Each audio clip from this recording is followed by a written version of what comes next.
A righteous protection. Alright, up next, we got Cara's moveset. Yes, I know somebody gonna ask, this does include Hunico moves.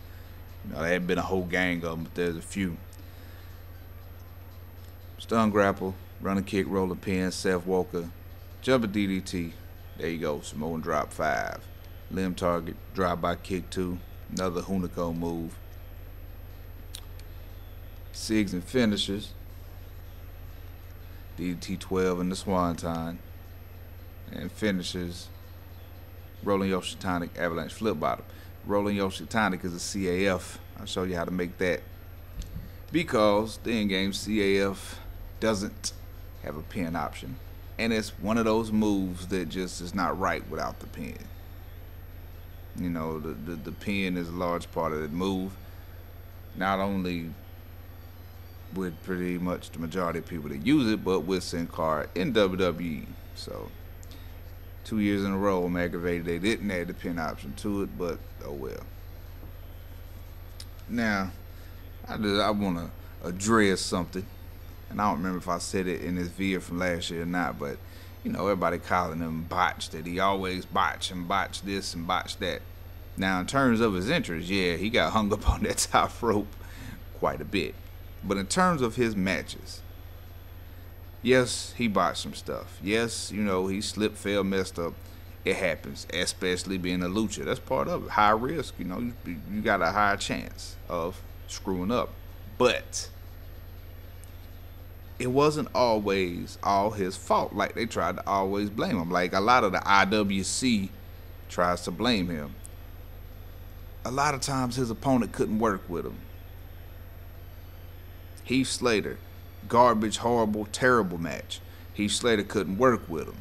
That's just the main one that sticks out in my head. There was a few other matches.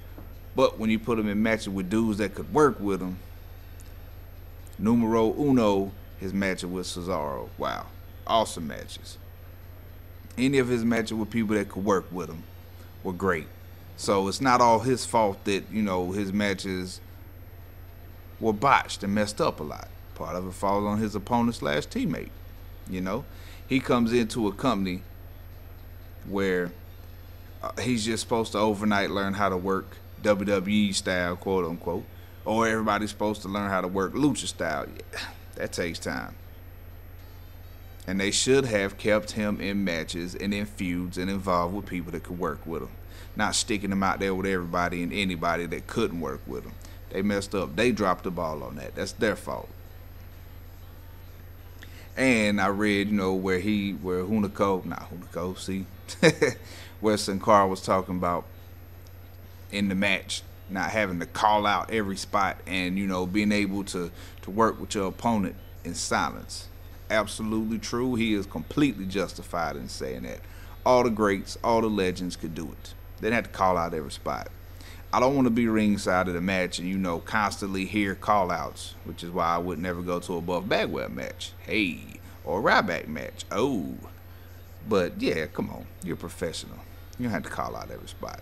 So, you know, for all the flack that he catches and all the botches and blah, blah, blah, he's completely correct, totally right, and justified by saying that. And that's the truth. You should be able to work with your opponent. That's what makes the international wrestling so great with dudes that can work matches. Doesn't matter if there's a language barrier. Wrestling in itself, working a match, is a language, and dudes know how to speak it. So yeah, that's the mark of some real good dudes. Holla at your boy, baby. Keep it real, live righteous.